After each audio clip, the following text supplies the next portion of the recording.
Yeah,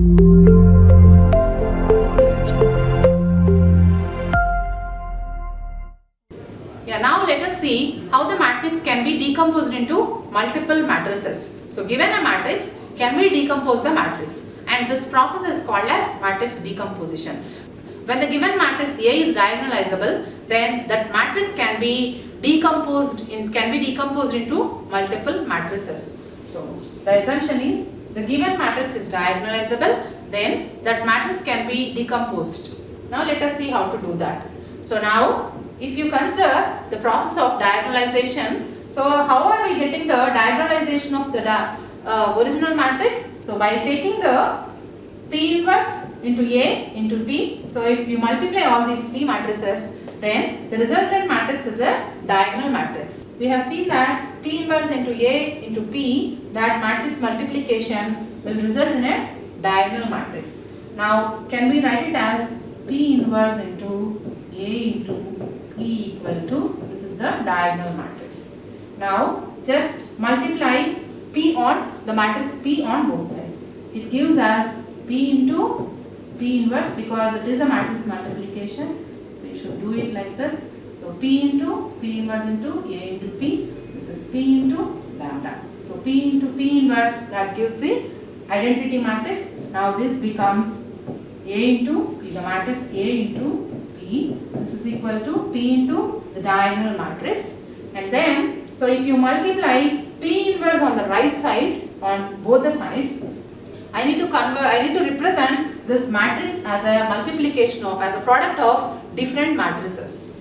Now, I need A alone on the left side. So what I do is, I just multiply P inverse on both the sides. P lambda, P inverse. In that case, this becomes, if you observe, P into P inverse, it is I. So A into I is again I. So I get A on the left side, and on the right hand side, it is P into lambda into P inverse.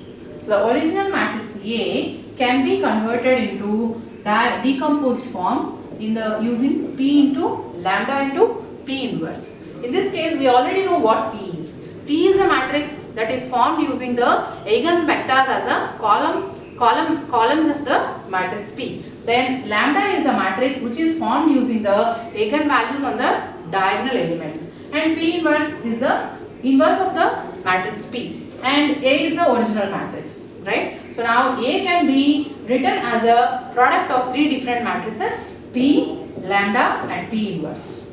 That is how a matrix A can be decomposed into multiple matrices. As a product of three different matrices, we can represent the original matrix A. So this process is called as matrix decomposition. And so consider the matrix decomposition when the given matrix is a symmetric matrix. So in that special case, so it will boil down to a simple equation. So instead of having that inverse, so with the help of the transpose of the given matrix itself, we can identify the matrix decomposition. Let's see that. So in case of your matrix decomposition, your original A is equal to P into your diagonal matrix into P inverse. So basically, in case of the symmetric matrix, we already discussed in case of the previous lecture.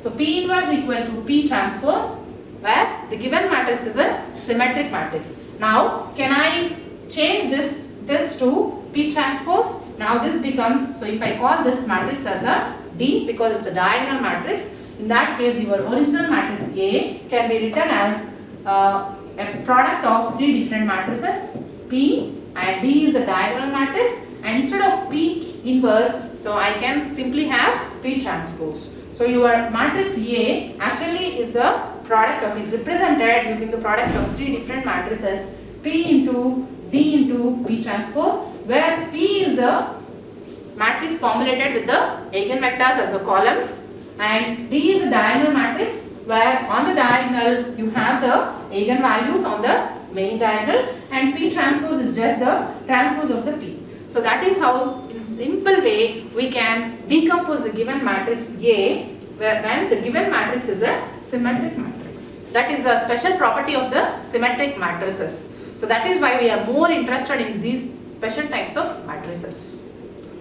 So now let us see another type of decomposition, the singular value decomposition. So in the previous case, we are basically using the eigenvalue decomposition. But eigenvalues and eigenvectors computation is possible when the given matrix is a square matrix. Unless it is a square matrix, it is not possible to compute the eigenvalues and eigen.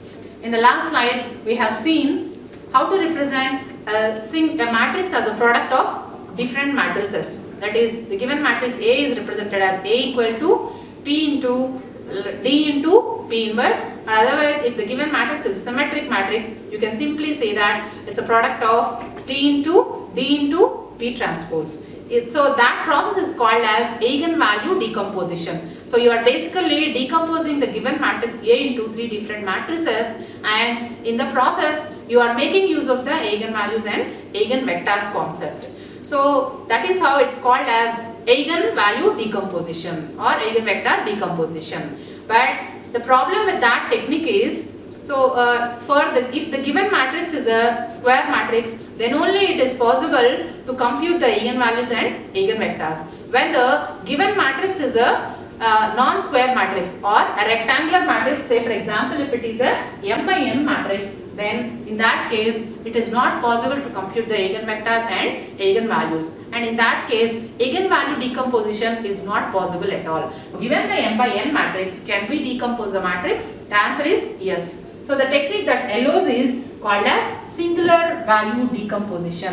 When the given matrix is a non-square matrix, then we can use the singular value decomposition, and so this is the form that is used for singular value decomposition, where A is the original matrix, given matrix, and this can be represented as a product of three different matrices, where U is the matrix which is formed with the singular values, then sigma is the another matrix, and V is the other matrix. So using the given matrix A is represented as a multiplication of these three matrices basically, where U is of size m by m, sigma is of size m by n, and V transpose is of size, V is of size n by n. Of course V transpose will also be of size n by n. So now let's see, so how do we get this U, sigma and V transpose? So here in this case, U transpose U is a identity matrix, because this is basically formed with the help of the singular values, and V transpose V is also of V transpose V also results in the identity matrix, because U and V are the orthogonal matrices.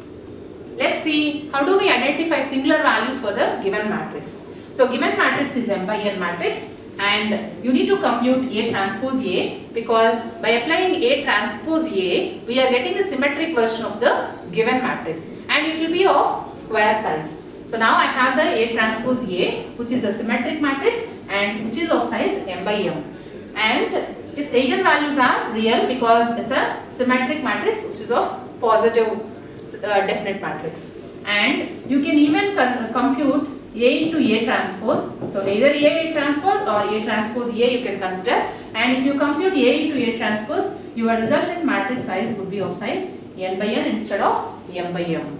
So after computing, so because A transpose A is a symmetric matrix and it is a square matrix, it is possible to compute the eigenvectors and eigenvalues for this matrix. And because this is a symmetric matrix, all the eigenvalues for this matrix are real, and because A transpose A is always positive semi-definite matrix and all its eigenvalues are positive. So now whatever the eigenvalues you are getting for this A transpose A, they are all real and they are all positive. That is, they are positive real values. There are no complex eigenvalues. Now let's denote each of the eigenvalues with lambda 1 to lambda n. So in our case we are taking A transpose A, so we have lambda 1 to lambda m as the eigenvalues.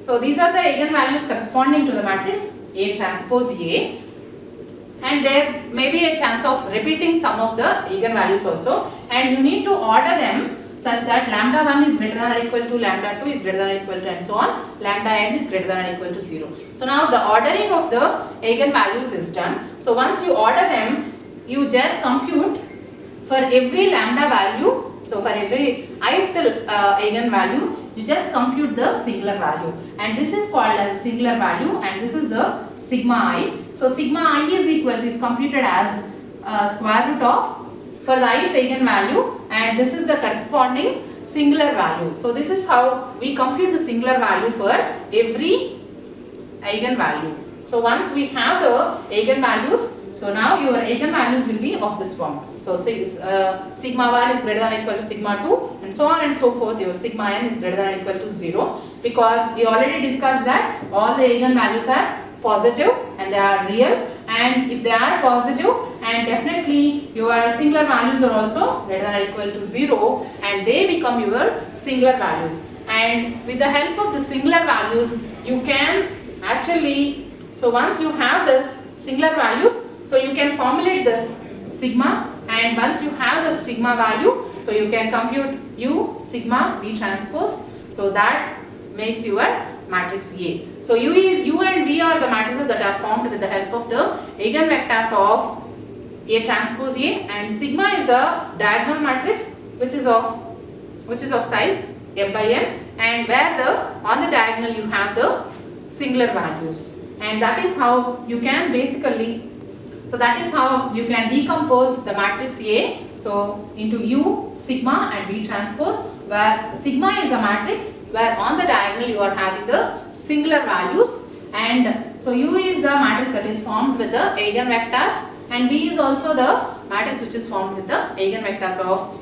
A into A transpose or A transpose into E.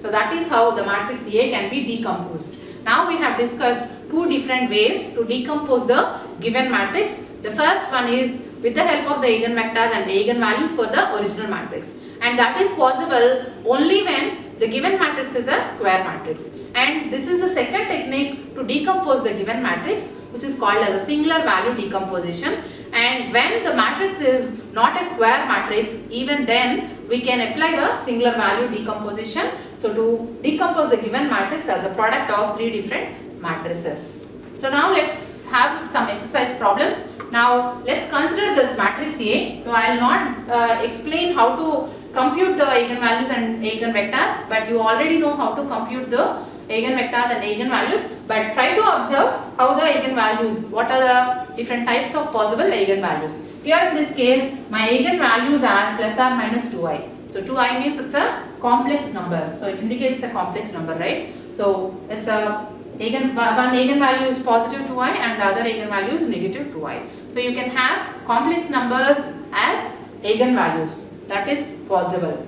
Now consider this example. So here in this case it's a 3 by 3 matrix. So here my eigenvalues, so you just compute and check it out. So my eigenvalues are lambda equal to minus 2, 1 and 1. So there is a possibility of repeating the same value multiple times. So in that case I would say, so the eigenvalue 1 is repeated with the multiplicity of 2 because it is repeated for twice. So the takeaway here is there is a possibility of repeating the eigenvalues for the given matrix, and there is a possibility of, in the previous example we have seen, there is a possibility of getting the complex numbers for the given matrix. And if the given matrix is a symmetric matrix, in that case all the eigenvalues are real values and you will not get any complex values. In this lecture we have discussed so what eigenvalues are and what are their properties, and how to compute the eigenvectors and eigenvalues for the given matrix, and how they are special compared to the other matrices, other vectors, and how to decompose the given matrix into multiple matrices, and two different ways to decompose the matrix, and what is a diagonal matrix, and how to convert the given matrix to diagonalized form, so the process of diagonalization. So all these things along with the some examples we have discussed. So if you have any questions, you can contact me, and you can take the exercise problems that I have shown here. So these exercise problems you can take, and so that's all for this lecture. Thank you for watching this video.